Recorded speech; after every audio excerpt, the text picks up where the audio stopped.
we drove all the way from the Midwest to New Orleans. Um, he was just on his best behavior for most of it. So nice to me, saying all these sweet things. And I was trying so hard to remember all of it because I thought, this is such a milestone in life. I'm married. I'm on my honeymoon. I'll be telling my kids about this. I need to remember it. Um, and then we get there, and a lot of it was fun. Um, we saw a lot, ate a lot of good food. He definitely had no problem spending money. Um, and we went way over budget. The first kind of argument we had was we went into this like oddity store with taxidermy and creepy things. There was a giant goat head mounted on the wall in the back, like the centerpiece of the store. He immediately saw it and went, I need to have that. And I said, oh, you're crazy. Like, that thing is kind of creepy. But so he went and he starts talking to the shop owner. Oh, we're on our honeymoon. This is my amazing wife. Whatever. How much is that goat head? And it was $1,200. So I thought, there's no way. I I'm not buying that. And he starts asking me like, hey, I've never wanted something more in my life. I need this goat head. Um, I'll pay you back. I know you have a credit card. Like, please, I'll pay you back over my next two paychecks. I need to have it. I told him, let's talk about it. Let's go back to the hotel room, eat something. We'll think about it. We'll come back if we really need it. He was like, no, there's nothing to think about. I need this. He starts telling me, like, since I was a child, I've wanted something like this. It'll be a memory. Our family will pass it down for generations. It's a funny story. I'll pay you back, you know? And then I start thinking, well, if he'll pay me back, I'm not really buying it. It's his own choice. I don't know. I felt pressured, and it was really hard to say no to him. So I was like, all right, fine. I guess I'm buying a $1,200 goat. So we went to the register. I pulled out my credit card, charged it, and we walked down the street with carrying this thing back to the room. And that goat head was such a nightmare for the rest of the time I was with him, because our next fight after that was he accused me of like ogling other women while we were sitting on a patio outside eating. He all of a sudden got like really sullen, and I thought, oh no, here we go. And he told me later, yeah, I see the way you look at other women. I know you're not even attracted to me and whatever. And I'm just reassuring him. I'm thinking like, we're on our honeymoon. Like, the last thing I'm looking at is other people. Also, it's New Orleans and we're drinking on the sidewalk with people watching, and I don't know. But I tried reassuring him. When we got back home, there was this feeling of dread. Like, I just felt really, really, really anxious. The next couple of days that we were home, he texted me nonstop from work that I'm gay, he can't do this anymore, he knows I need to go be myself. I'm lying to him, and yeah, we'll just break up here. And I was like, for days talking him down. He would come home and be like, I'm sorry, I'm just anxious because you make me anxious. The third day in a row of this happening, I snapped. Because it was the same thing. You're gay. Like, he was saying it much more harshly than that, using like slurs and all kinds of things. I was like, I just lost it. I got the goat head and smashed it on the floor.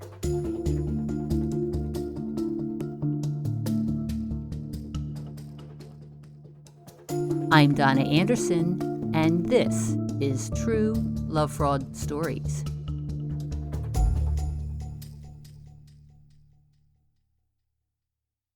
Today, I'm going to tell you a story about nonstop manipulation. Avery was in her late 20s and temporarily working in a restaurant while she pursued her dream career of being a tattoo artist. She met Jonathan when he was hired as a cook at the restaurant. He was also in his late 20s. To protect everyone's privacy, names have been changed. Avery had a rule about not dating anyone from work. Within minutes of meeting Jonathan, he mentioned his girlfriend. He seemed respectful of his relationship, and Avery was fine with that. Over a year of working together in a small, hot kitchen, they became friends. From what I observed, I thought, wow, he's an amazing person. He's so nice. He's funny. We get along. He's hardworking. All these qualities I thought he had, I really respected. And most of the time I knew him, he was with this girlfriend that he mentioned. So I also took that as, I guess, a good sign. Like, he's in a committed relationship. Then Jonathan told his work colleagues that he and his girlfriend split up. He seemed brokenhearted. He started dating a girl he was already friends with. And because we were friends, we would talk about it. He would like ask for advice and whatever. And then also, he started dating a guy that worked at a shop where he used to get tattooed. Because this is relevant, I guess, but both of us had like dated other genders before. So that was one thing I thought he could understand me. I didn't judge him for it, or like to me it was nothing. A month later, Jonathan said he and the guy broke up, but were still friends. He invited Avery to his ex's art show in the tattoo shop. Avery agreed to go and met Jonathan at his apartment. His so-called ex arrived, but it seemed to Avery that if they'd broken up, the ex didn't get the memo. Whatever, she was okay with being the third wheel. The ex drove them all to his art show, where Jonathan and Avery talked. And he told me, oh no, we're not back together. He can't let me go. He's so obsessed with me. I keep telling him I just want to be friends, but he won't listen. And he's like desperate, whatever. And then the plan was for all of us to go out to dinner after the art show. But in front of everyone, Jonathan asked me if I wanted to go just back to his apartment to watch a movie. And I was like, are we all gonna like go watch a movie? You know what? um of course his ex-boyfriend was visibly like kind of offended and hurt. The ex dropped them off at Jonathan's apartment. Avery described it as the most awkward car ride ever. we were watching a movie. Of course, one thing leads to another, and that's when we started being closer than just friends. And after that, it kind of just immediately took off very quickly. Avery had broken her rule about not dating anyone from work, and now she didn't know how to act around Jonathan at the restaurant. Jonathan had texted me while I was at work. Um, I only have eyes for you. This is like, we've seen each other maybe like 3 or 4 times. And I don't know why. That, something about the way he said it, just like, I felt so off. I didn't find it cute. I didn't like it. I was just kind of like, this is too much for me. I think I've messed up. So I texted him, you know what, actually, I'm sorry. I think maybe we should stop seeing each other. This is a bit much for me. No hard feelings at all. Like, you were my friend. I don't know. I can't. And it overwhelmed me to the point that I quit my job on the spot. Avery planned to give notice soon anyway, so she could start training as a tattoo artist. But because she felt so uncomfortable dating and working with Jonathan, she quit the restaurant and went home. Jonathan immediately blew up her phone with text messages. How could you? You're playing with my emotions. You're so like selfish. You're like destroying me. You're abandoning me. I care about you. Like, how could you do this to me? And I thought, oh my God, I dodged the bullet. Like, this is so much for a casual, like, workplace fling. I made the right choice. And I kind of just, like, fielded the text messages a little bit. Like, I'm sorry, but it's not personal, you know, I just, whatever. And then went to sleep. For some reason, when I woke up, I thought about it, I think for too long. I started to feel guilty, and I thought, wow, I really hurt his feelings. Maybe he has like serious feelings for me, which makes sense because we're friends, and I'm being a jerk, and I'm not. I'm like coldly throwing him away, you know. This is my friend. Like, what's wrong with me? Maybe I should give him another chance. So I felt compelled to text him again. Like, maybe we can talk about this. I'm sorry. I didn't realize you felt so strongly. I'm sorry. I guess that was harsh of me to not want to see you anymore. And then we hung out again and talked about it. And it's almost like from then on, I felt so guilty. I felt like everything I did was to make up for that.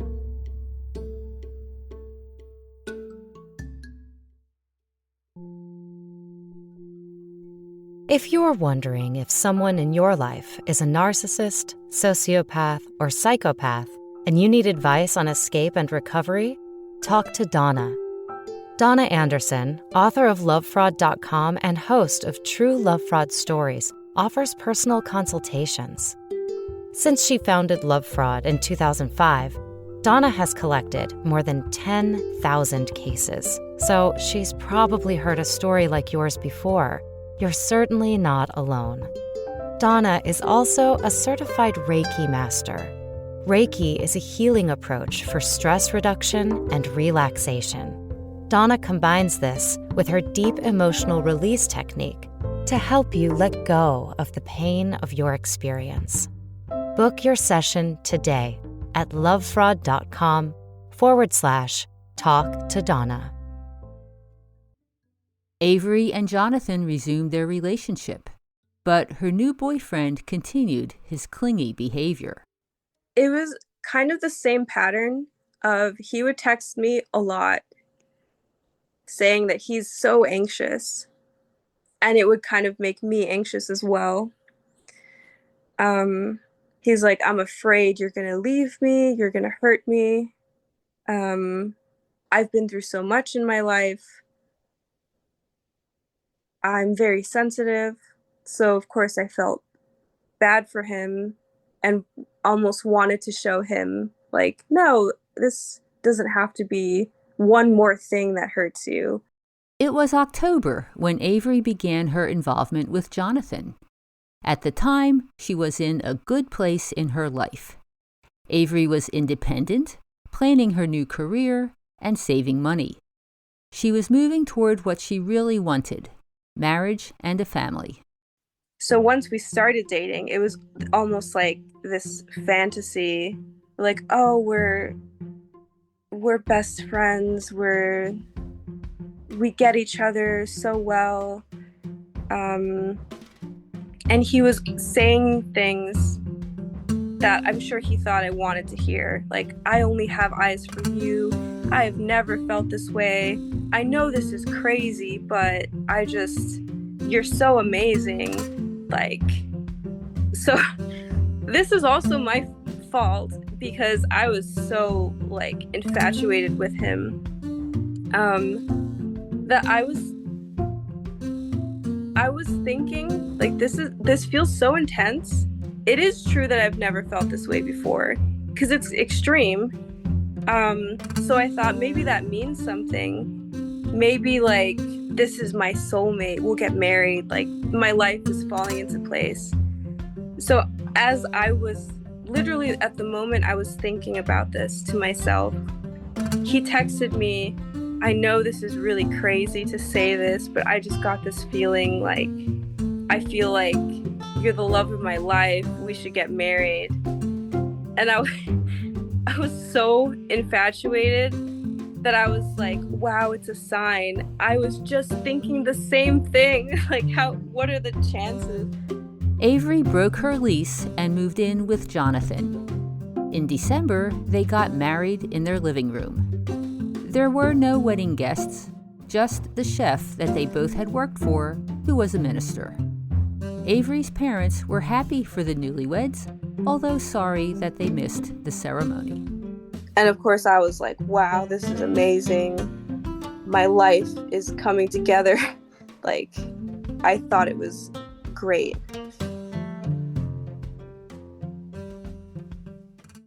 The newlyweds had to register their marriage paperwork at the courthouse. On the day they planned to do this, Avery thought she would also drop off her portfolio at a tattoo shop. Jonathan agreed. He said he was proud of his wife for pursuing her dream. She happily left for the tattoo shop. This is amazing. I'm dropping off my marriage paperwork. I'm starting my new career. He's supportive. This is great. While I'm on the train, he starts texting me like, hey, I don't really want to drop off the paperwork anymore. So I said, why? Like, what happened? You seemed so happy 10 minutes ago. And he's like, yeah, I just feel like everything else in your life is more important than me. It's like you always have something better to do. I don't know why you want to go try to run an errand right now. We're going to be so rushed. We're not even going to make it to the courthouse. It's like kind of selfish of you to do this. So I honestly started to panic a little bit. I thought, and blamed myself. I thought, wow, maybe I should have just spent the day with him, done something like romantic. Like, why would I schedule an errand on the day we're dropping our paperwork off? That's so selfish. He's right. Um, Maybe I'm not cut out to be somebody's wife if I'm not thinking about them as much as they need. I felt awful. But Avery continued to the tattoo shop. When she returned to their small apartment, Jonathan was pouting. He was a big metalhead. So, like a teenager in a movie, he had his music turned all the way up. He was just like sulking in the living room. And I was just like sat in the bedroom, like waiting for him to be willing to talk to me. He eventually came in after like hours. He came in and he was like, I just feel like you don't care about me and whatever. And I apologized. I said, I'm sorry, like I'm very selfish, I guess, and I don't realize it. I should not have done that.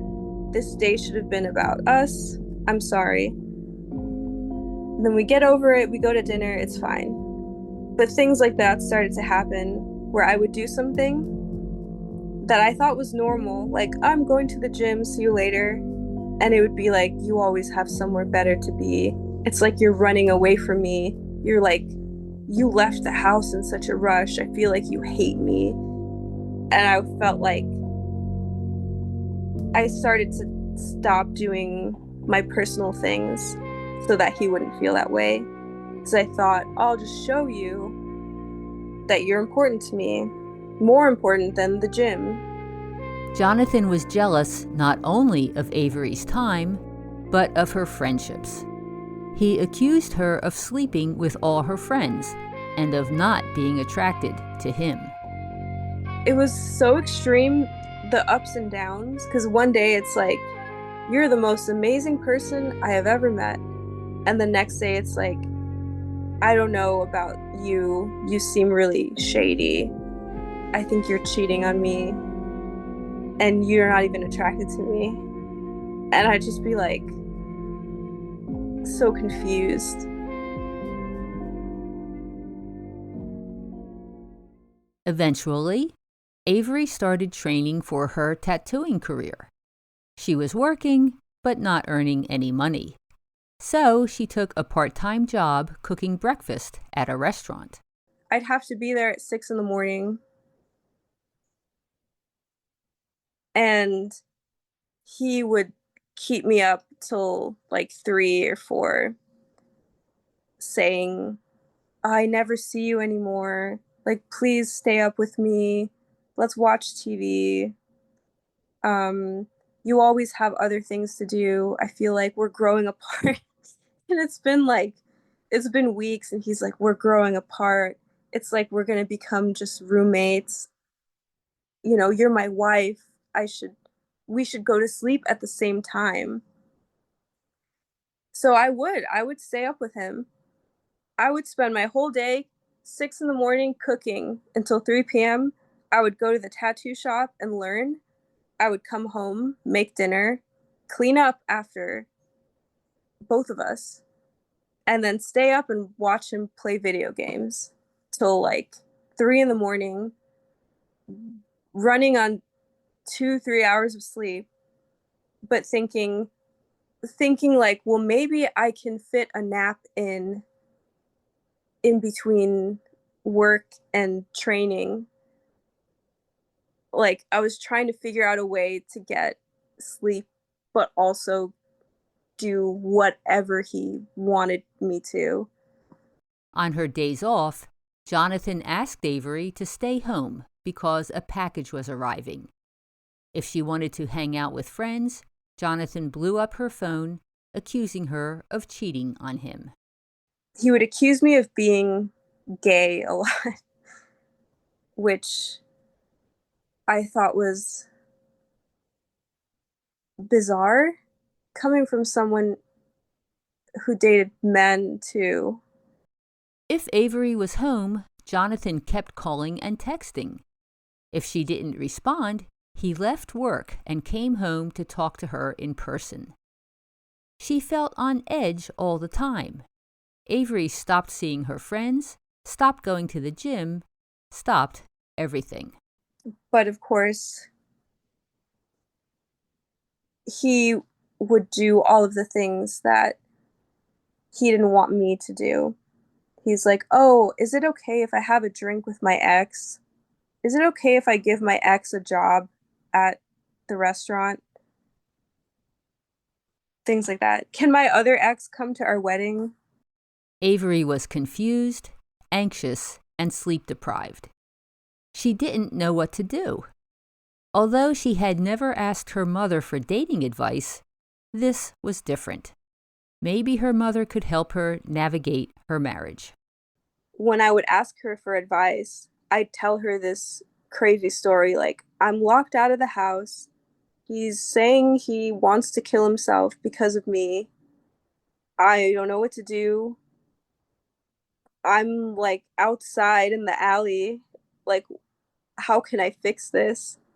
And she would just say, "Oh, I'm so sorry. That's normal. That's just how it is the first couple years of marriage. You have to get used to each other." Like, I remember almost wistfully, like, "Oh, I remember your dad and I would fight way worse than that. Like, that's just how it goes." Um, when someone really loves you, the stakes are so high that it makes them kind of crazy. Like, it'll settle down. Don't worry about it. Before meeting Jonathan, Avery had saved $15,000 toward her dream of marriage and a family. Her grandfather gave them $10,000 toward their new lives. Jonathan said they should merge their finances, although he had $0 to contribute. They did agree to take some of the money for a honeymoon road trip to New Orleans. That's when Jonathan pressured her to spend $1,200 on the stuffed goat head. Then he kept accusing her of being gay and not wanting him, until Avery snapped and smashed the goat head. It was a mess. Because it was a vintage, this thing was old, creepy. The face, like, part of the face fell off, the horns fell off. The ears, like, crumbled into powder. Avery had never acted that way in a relationship before, but she had also never endured constant guilt tripping. And look what you've done. You broke this. You scared the cats. You're traumatizing them. This is abusive. Like, you scare me so much. You're so violent. And that started to make me guilty. And then it worked. The goat incident occurred a few months into their marriage. Avery paid $600 to have the goat repaired, although it was never right. I didn't leave until the next April, but the goat was always a physical reminder. I felt so guilty. Why did she continue in the marriage? Avery wishes she could say that she stayed for the sex. Like, it would explain why I stayed. Like, oh, it was amazing, but it was not amazing at all. From the beginning, he was really selfish. Like, any intimacy with him was all about him, kind of something like mechanical about everything. Um, and I thought it would just take us time to get used to each other. But not only was he selfish, he would like insult me. Then the sex got weird. After we got married, he started bringing up fetishes that I thought, there's no way. Like, he's kidding. Like, there's no way he wants this. But he did. Um, just weird, like weird, kind of funny stuff that he wanted. And I thought, I'm married, so I'll try it. Avery finally started working as a tattoo artist.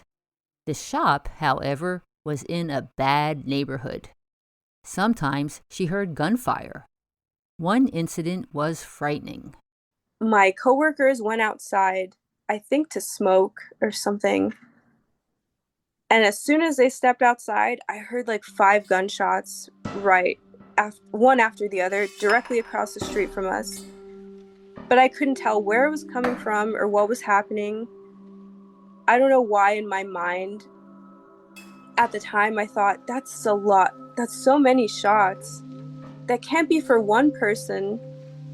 It must be maybe like a mass shooting. Avery's co-workers bolted back inside the shop. Everyone, employees and customers, ran to the back. A guy was dead. He'd been shot 5 times. The police came. Avery, her co-workers, and the customers could not leave because they were witnesses. Everyone was in shock. I was so, shaken up. I texted my husband at the time that I really wanted us to move because this happened a lot. And this was the worst of the worst. We were talking about one day, let's have a family. I didn't want to do that in that kind of environment.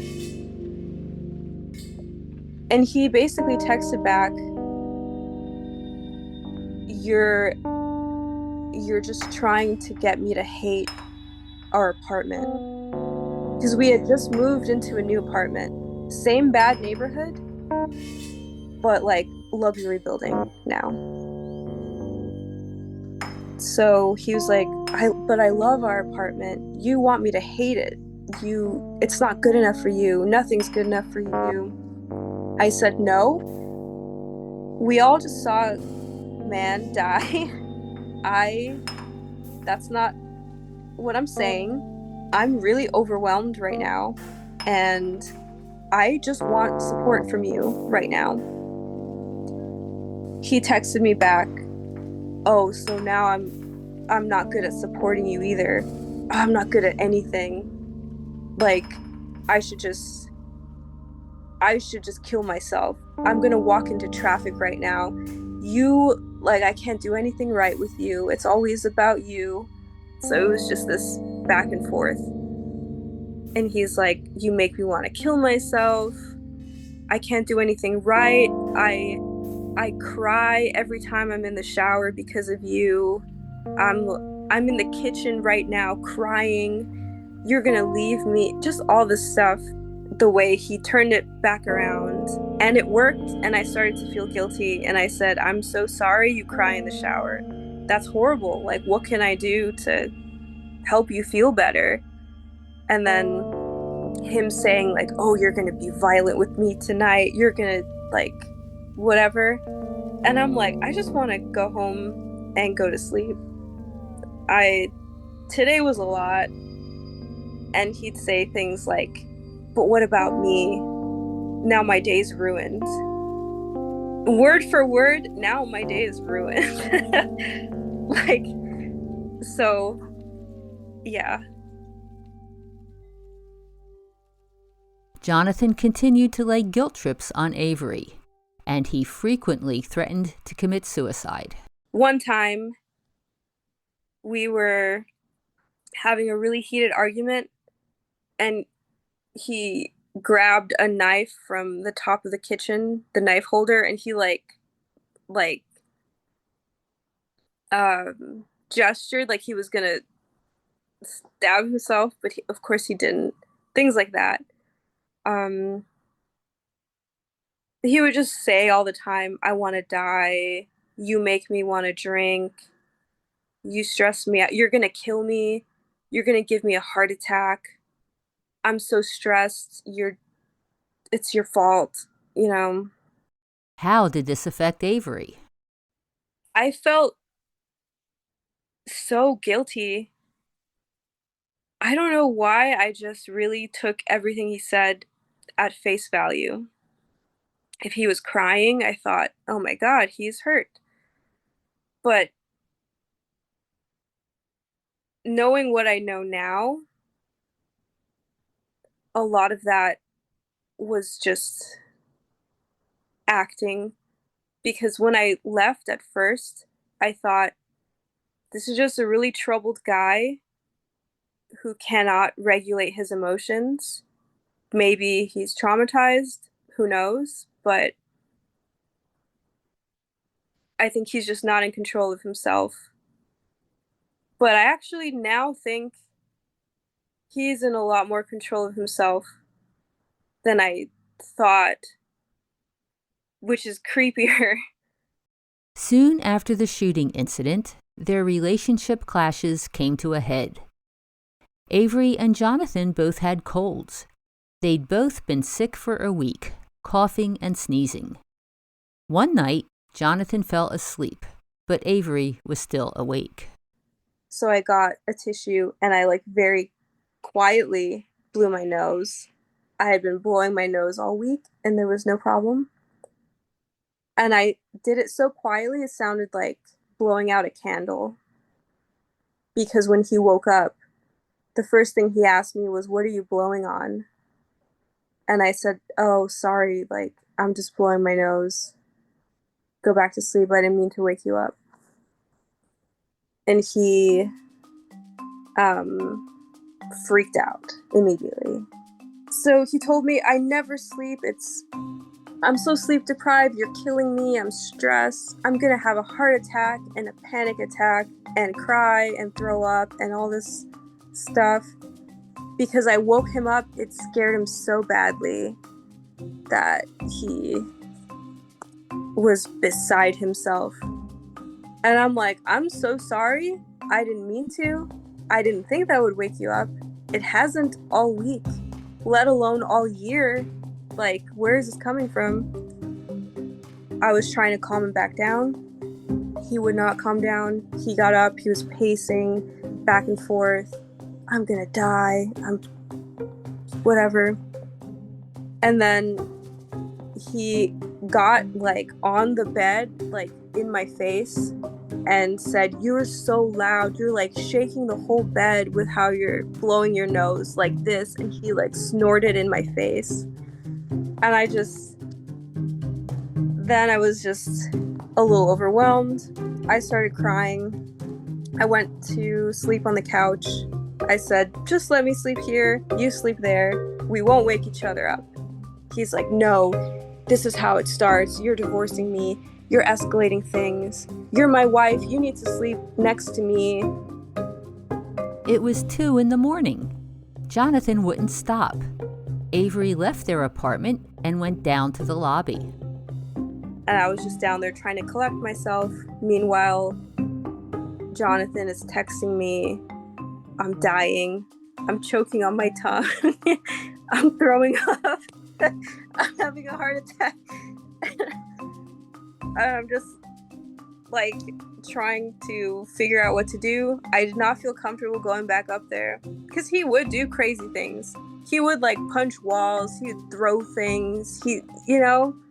Like slam his hand on the table. Things like that. I just didn't want to go back up there. Avery texted her friends.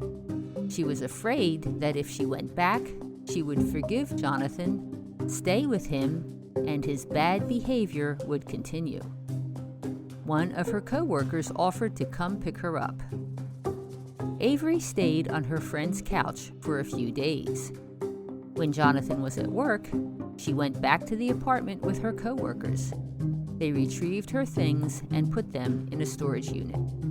I did also take the goat head. I sold it for like $150. But whatever, I'm glad I'm rid of it. After she left him, Avery posted screenshots of their text exchanges on Reddit because they were just so unbelievable. Then she posted about Jonathan on a webpage called "Are We Dating the Same Guy?" People who knew Jonathan and people who dated him over the years responded. They told Avery all about him. She was able to create a full timeline of Jonathan's life and a catalog of his lies. I found out before me he was engaged to an older man, and they lived in Seattle. And I guess that blew up quickly, and he came back here. I learned that the way he dressed himself and his style came almost overnight. where before he acted a certain type of way. He started dating a woman who was a metalhead, had a lot of tattoos, and all of a sudden now he's a metalhead. He has a lot of tattoos.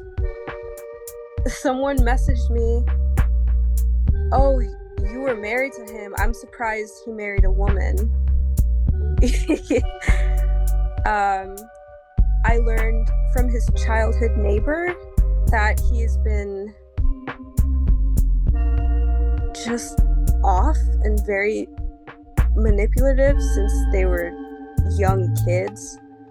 I learned about the reasons he got fired from his job for spreading STDs, threatening people with firing them. I learned from someone else he had a really bad altercation with another ex-girlfriend that they had to physically separate them, and that's why they stopped being friends. I learned just like so much, just so many lies. And he didn't break up with the girlfriend before. The girlfriend he had while we were working together, they never broke up. He was pretending that they broke up, dating 2 other people, and then dating me, and then married me. And the whole time, he didn't break up with her until we were married. He had 3 cats when they were together. When I moved in, 2 of the cats started fighting really badly. And one night they were fighting and like one cat was bleeding. It was awful. So he said, "I need to rehome this cat. My ex-girlfriend loves this cat. I think she should take it. It'll go to a good home." He sent this text message at like 3 a.m. while I'm lying in bed next to him. Later on, that ex-girlfriend reached out to me, showed me what that message really said. And it was no hi, no like hello, nothing. Just straight to, "If you send me a picture of your best friend naked, you can have your cat back." Another person told Avery about Jonathan suddenly becoming gay. He was in college football. He kind of overnight came out and he made a big production of it. He got a giant rainbow flag, and when it was time for the team to run out on the field, he ran with this big rainbow flag out onto the field, and that his personality changed, and suddenly he was very like acting stereotypically more flamboyant. He started using lingo like he was watching RuPaul's Drag Race all the time, just out of nowhere, really playing it up. And then he started doing drag around that time. He told me he was doing drag he was dressing as a girl who supposedly cheated on him, and that was his way of coping, is he would dress as her, perform as her, but he was evil because she was so evil. When did Avery start to think that Jonathan might have a personality disorder? Not until way after I left, because I truly just blamed myself. I thought I had a personality disorder. I thought I was driving this perfect man crazy. One time we were watching a YouTube video because he would tell me, "I'm so selfish. I make everything about myself. I play the victim." So I was watching YouTube and a video popped up that said narcissistic victim syndrome, something like that. And my first thought was, oh, maybe that's what I'm doing. Maybe I'm a narcissist. I'm playing the victim. And like, maybe this video will tell me how to stop doing that. He asked me what I was watching. I told him I think maybe I'm doing this. Like, do you want to watch this with me and tell me? And we start watching the video, and it was really clear that I was not. That's not what the video was about, and I was not doing that. The video was just talking about more from the victim's perspective of abuse. Um, it just gave examples of like, oh, the narcissist will belittle you, they'll call you stupid, they'll isolate you. It just went on and on. And I was really uncomfortable watching this with him because I could tell he also noticed. And when the video was over, he said, "That sounds more like how what I'm doing to you." Avery is away from Jonathan now and is moving on in her life.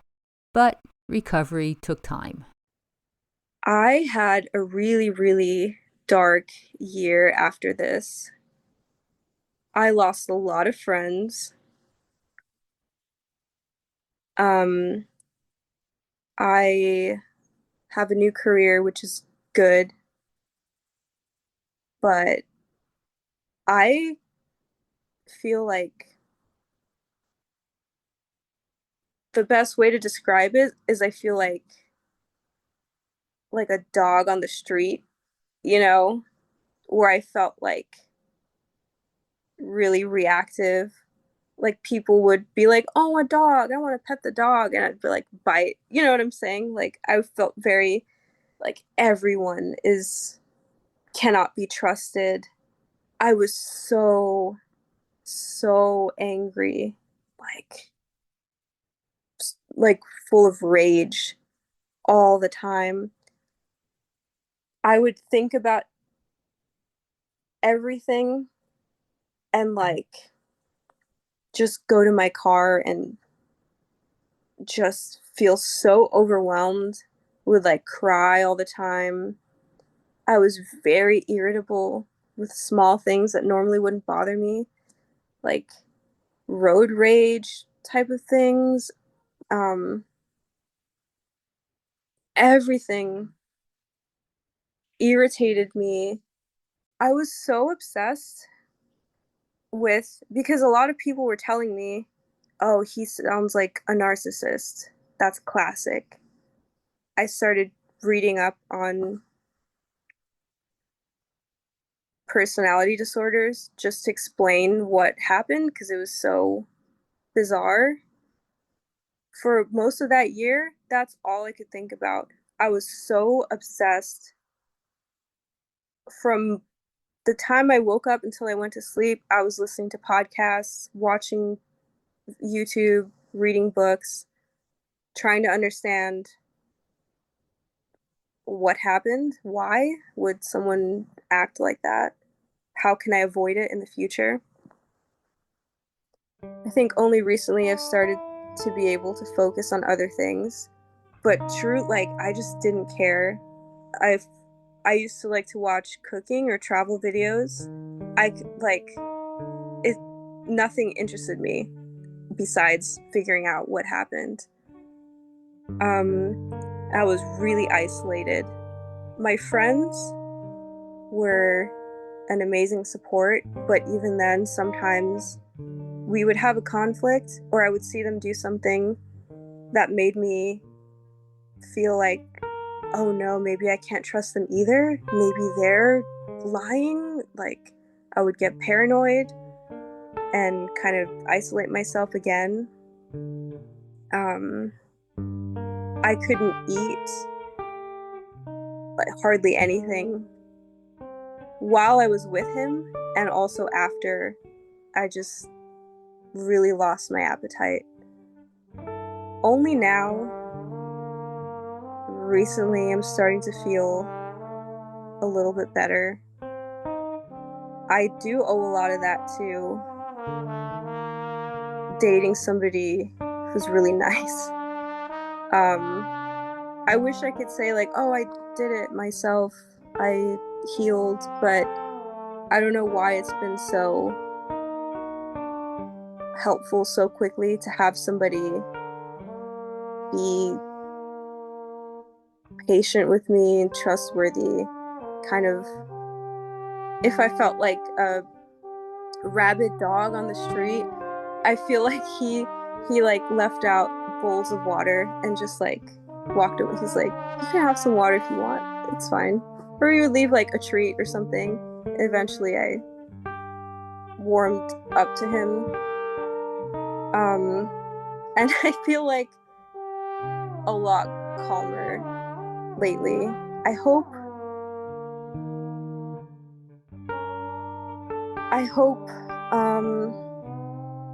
whatever happens, I can hang on to the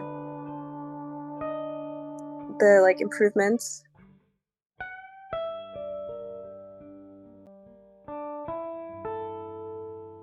I'm Donna Anderson, and this is True Love Fraud Stories.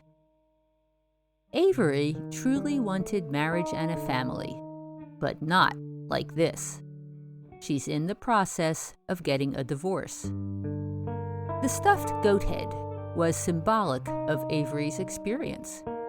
Jonathan never let her forget her outburst. Like her marriage, the goat head could not be properly fixed.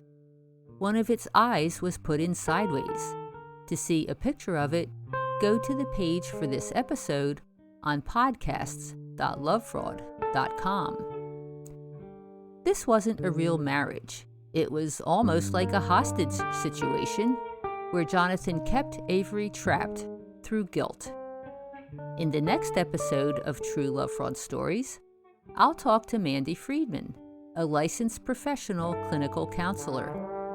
She'll explain how sociopaths use guilt to control their targets and how to escape and recover. Be sure to listen.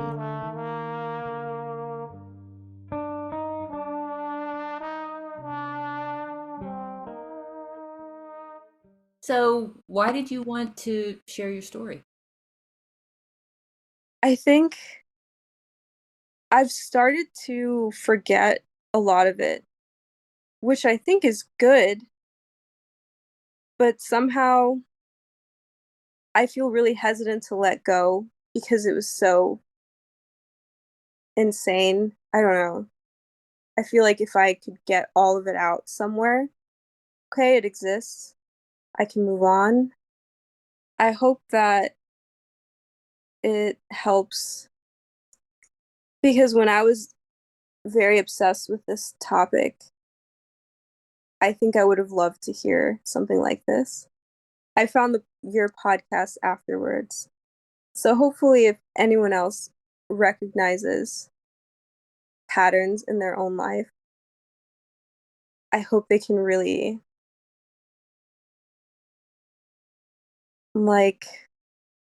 hope it can encourage people to rethink the people that they're around, maybe make changes if they need to.